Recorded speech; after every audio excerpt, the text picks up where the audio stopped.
हरे कृष्णा। श्रावण मास की पुत्रदा एकादशी की आप सबको बहुत सारी शुभकामनाएं। इस एकादशी को पवित्रोपना एकादशी के नाम से भी जाना जाता है। वर्ष में आने वाली अनेक महत्वपूर्ण एकादशी तिथियों में से एक है ये श्रावण मास की पुत्रदा एकादशी। ये एकादशी निसंतान दंपतियों के लिए बहुत बड़े आशीर्वाद के समान है।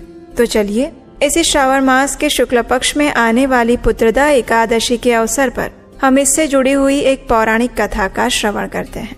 आइए आज की कथा आरंभ करते हैं। इस कथा का वर्णन हमें प्राप्त होता है भविष्योत्तर पुराण में, जहाँ भगवान श्री कृष्ण और महाराज युधिष्ठिर के बीच में इस पवित्रोपना एकादशी या पुत्रदा एकादशी के विषय में विचार विमर्श हो रहा था।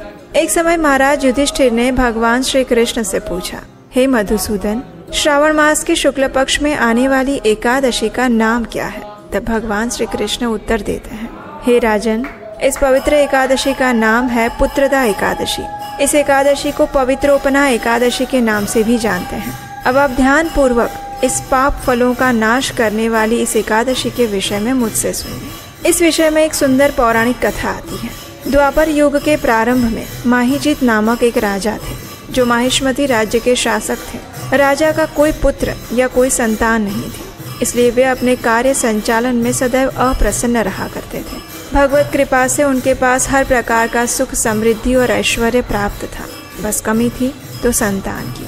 अनेक वर्षों तक उन्होंने पुत्र प्राप्ति के अनेक प्रयास किए, लेकिन वे अपना दुर्भाग्य नहीं बदल सके। आखिर एक दिन राजा ने अपनी राजसभा में अपने प्रजाजनों को बुलाया और उन सब से कहा, हे मेरे प्रिय नगरवासियों, मैंने अपने इस जीवन में कोई भी पाप कर्म नहीं किया है, न ही मैंने अनैतिक विधि से अपना राजकोष बढ़ाने का प्रयास किया है, न मैंने कभी ब्राह्मणों और देवताओं की संपत्ति को लूटने का या हड़पने का प्रयास किया है।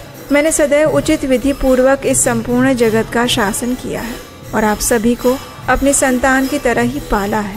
अगर मेरे अपने सगे संबंधियों हो तब पर भी उनको भी उनकी भूल के लिए दंड देने में मैंने कभी संकोच नहीं किया और पुण्यवान तथा सदाचारी शत्रु का भी मैंने यथा उचित सम्मान किया है। हालांकि मैंने सदैव धर्म का पालन किया, फिर भी मैं पुत्रहीन क्यों हूँ? किस कारण से मुझे संतान सुख प्राप्त नहीं हो रहा है? कृपया आप मुझे इन सब का कारण बताएं। राजा के द्वारा ऐसा प्रश्न किए जाने पर राजा के ब्राह्मण सलाहकारों ने आपस में विचार विमर्श किया। कई शास्त्र, पुराण, उपनिषद छान मारे और फिर उन्होंने निर्णय लिया कि वे राजा के कल्याण के लिए वन में ऋषियों के आश्रम में जाकर उनसे प्रश्न पूछेंगे। अनेक आश्रमों में भ्रमण करते हुए वे लोमस ऋषि के आश्रम में गए। वहाँ पर लोमस ऋषि कठोर तपस्या में लीन थे। वे सनातन धर्म का विज्ञान जानने वाले थे, सभी शास्त्रों में निपुण और ज्ञान में पारंगत थे। वे भूत, भविष्य और वर्तमान के जानकार थे। उनकी जीवन अवधि ब्रह्मा जी के समान थी। ब्रह्मा जी के एक कल्प बीतने पर उनका एक लोम यानी कि केश शरीर से गिरता था और इसीलिए उनका नाम लोमस था।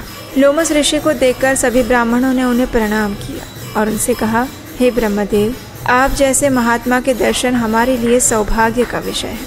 तब लोमस ऋषि ने पूछा, हे ब्राह्मणगण, आप सब कौन हैं और कहाँ से आए हैं? किस प्रयोजन से आए हैं? तब ब्राह्मणों ने उत्तर दिया, हे ऋषिवर, हमारे राजा महिजीत की कोई संतान नहीं है। हम ही उनकी प्रजा हैं और हमें वे अपनी संतान जैसे ही देखते हैं, लेकिन उन्हें निसंतान और दुखी देखकर हम भी दुखी रहते हैं। कृपया आप हमें उपदेश दीजिए, किस प्रकार हमारे राजा को संतान प्राप्ति हो सकती है। तब लोमस ऋषि एक क्षण के लिए ध्यान मग्न हो गए। राजा महिजीत के पूर्व जन्म को देखने लगे और फिर उन्होंने ब्राह्मणों से कहा, हे ब्राह्मणगण, पूर्व जन्म में राजा महिजीत एक निर्धन व्यापारी था, जिसने एक पाप कर्म किया था। एक बार व्यापार के लिए वो देश विदेश, गांव-गांव भ्रमण करते हुए भूख और प्यास से व्याकुल हो रहा था। वो द्वादशी का दिन था और उसी दिन उसे एक सुंदर झील मिल गई। उसने सोचा, इस झील से ही मैं पानी पीकर अपने आप को संतुष्ट कर दूंगा। जैसे ही वो पानी पीने के लिए जाने लगा, उसी समय वहाँ पर एक गाय और एक बछड़ा भी पानी पीने आया। जैसे ही वहाँ पर गाय पानी पीने लगी, वैसे ही उस व्यापारी ने उसे दूर भगा दिया और स्वयं पानी पीने लगा।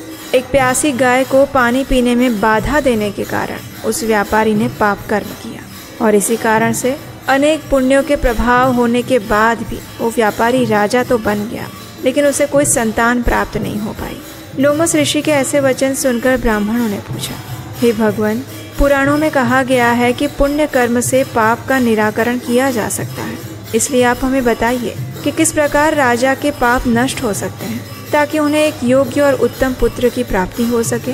तब लोमस ऋषि कहते हैं, ब्राह्मणों, श्रावण मास के शुक्ल पक्ष में एक अत्यंत शुभ पुत्रदा एकादशी आती है। उसे पवित्रोपना एकादशी भी कहा जाता है। तुम सब अपने राजा के साथ इस व्रत का पालन करो। उसके बाद उस व्रत के सभी फल राजा को अर्पित कर देना।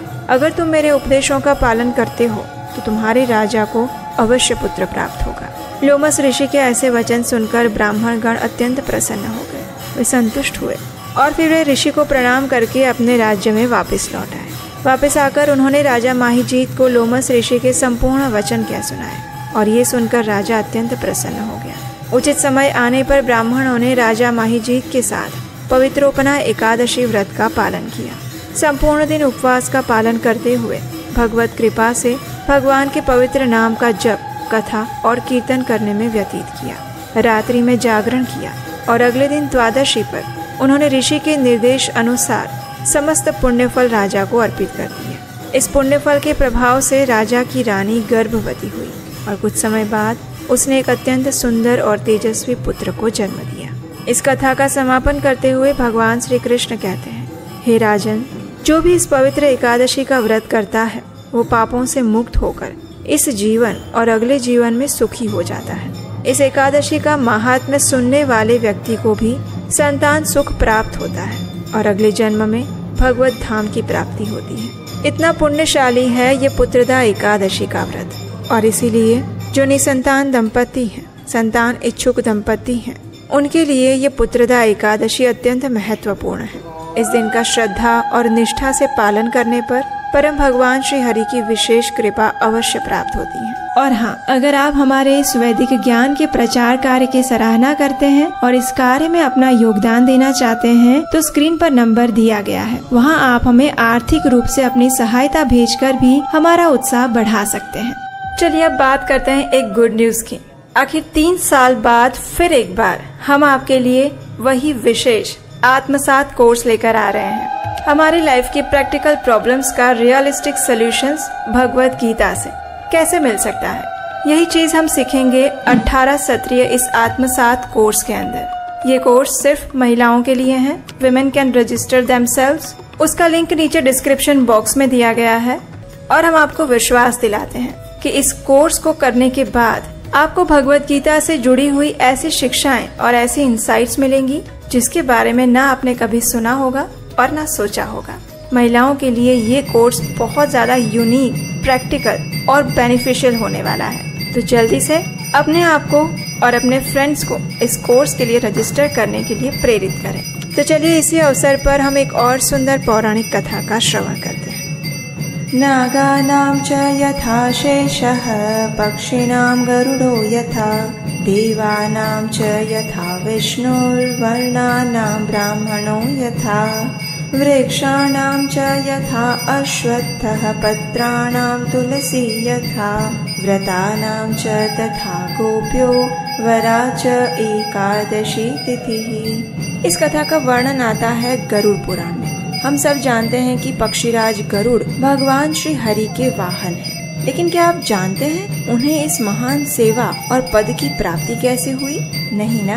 तो सुनिए। पक्षीराज गरुड़ के पिता है ऋषि कश्यप और उनकी माता का नाम है विंता। एक दिन विंता और ऋषि कश्यप की अन्य पत्नी कद्रु के बीच में शर्त लगी कि देवताओं के घोड़े उच्च श्रवा का रंग कौन सा है। स्वाभाविक है कि उसका रंग दूध के समान श्वेत था, लेकिन कद्रु ने कपट पूर्वक विंता से कहा कि उसकी पूंछ का रंग काला है। इस बात पर दोनों में शर्त लग गई और ये तय किया गया कि इस बात की पुष्टि की जाएगी और जो भी हारेगा वह दूसरे का दासत्व स्वीकार करेगा। अब देखिए कद्रु ने चालाकी पूर्वक क्या किया कि उसने अपने सभी संतानों को, जो कि सर्प थे, उन्हें उस घोड़े की पूंछ पर लिपट जाने के लिए कहा ताकि जब पुष्टि की जाए तो उसकी पूंछ सच में काले रंग की दिखे। अपनी माता की आज्ञा पाते ही सभी सर्पों ने ऐसा किया और परिणाम स्वरूप गरुड़ की माता विंता ये शर्त हार गई और उन्हें कद्रु की दासी बनकर रहना पड़ा। इस बात से दुखी गरुड़ ने एक दिन निर्णय किया कि वे अपनी माता को इस दासत्व से मुक्त कराएंगे। इसलिए उन्होंने कद्रू से जाकर पूछा कि अपनी माता को दासत्व से मुक्त करने के लिए वे क्या कीमत चाहती है। तो कद्रू भी चालाक थी, वो चाहती थी कि विंता सदैव उसकी दासी बनकर रहे। इसलिए उसने गरुड़ को एक असंभव कार्य सौंपा और वो कार्य था देवलोक से अमृत के कलश को लेकर आने का। गरुड़ ने अपने पिता के मार्गदर्शन में इस असंभव कार्य को संभव बनाने का निर्णय किया और देवलोक में जाकर अनेक संघर्षों के पश्चात वे उस अमृत कलश को धरती पर लाने में सफल हुए और इस प्रकार उन्होंने अपनी माता विंता को कद्रू के दासत्व से मुक्ति दिलाई।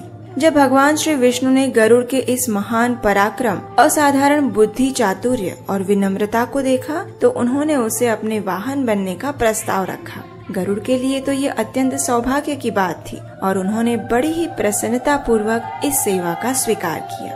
एक दिन गरुड़ और भगवान श्री विष्णु के बीच में कुछ संवाद हो रहा था। उस समय गरुड़ ने भगवान श्री हरि से पूछा, हे भगवान, मैंने सुना है कि सभी व्रतों में एकादशी तिथि आपको सर्वाधिक प्रिय है, लेकिन कई बार इस एकादशी तिथि के दिन को लेकर अनेक भ्रांतियां फैली रहती है। तो आखिर कौन से दिन इसका पालन करना चाहिए, इस विषय में मैं जानना चाहता हूँ। इसके उपरांत इस एकादशी तिथि के महात्म्य के विषय में भी मैं जानने के लिए उत्सुक हूँ। हे प्रभु, यदि आप मुझे योग्य समझे तो कृपया इस विषय में मुझे मार्गदर्शन प्रदान करें। गरुड़ की विनम्रता और जन कल्याण युक्त जिज्ञासा को देखकर भगवान श्री विष्णु ने कहा, हे पक्षीराज, ये सत्य है कि मास में 2 बार यानी शुक्ल पक्ष और कृष्ण पक्ष में आने वाली एकादशी तिथि मुझे सर्वाधिक प्रिय है। एक समय इस पृथ्वी पर महान राजा मांधाता ने इसी एकादशी व्रत का पालन करके पुण्य अर्जित किया था और उसके परिणाम स्वरूप उन्हें संपूर्ण पृथ्वी का एक चक्री साम्राज्य प्राप्त हुआ था। इसलिए प्रत्येक व्यक्ति को अपने जीवन के परम लक्ष्य आध्यात्मिक जीवन में उन्नति हेतु इस एकादशी व्रत का पालन अवश्य करना चाहिए। और रही बात एकादशी तिथि के सटीक पालन के दिन की, तो ध्यान पूर्वक सुनो। एक समय धृतराष्ट्र की पत्नी गांधारी ने दशमी विद्या एकादशी का पालन किया था और उसी के फल स्वरूप उसके सभी 100 पुत्रों का विनाश उसके जीवन काल में ही हो गया था। इसलिए किसी भी व्यक्ति को दशमी विद्या एकादशी का पालन नहीं करना चाहिए। द्वादशी के साथ जो एकादशी आती है उस एकादशी तिथि में भगवान श्री हरि का सन्निधान रहता है, लेकिन जो दशमी से युक्त एकादशी होती है उसमें असुरों का सन्निधान रहता है, इसलिए उसका पालन नहीं करना चाहिए। ऐसे समय में व्यक्ति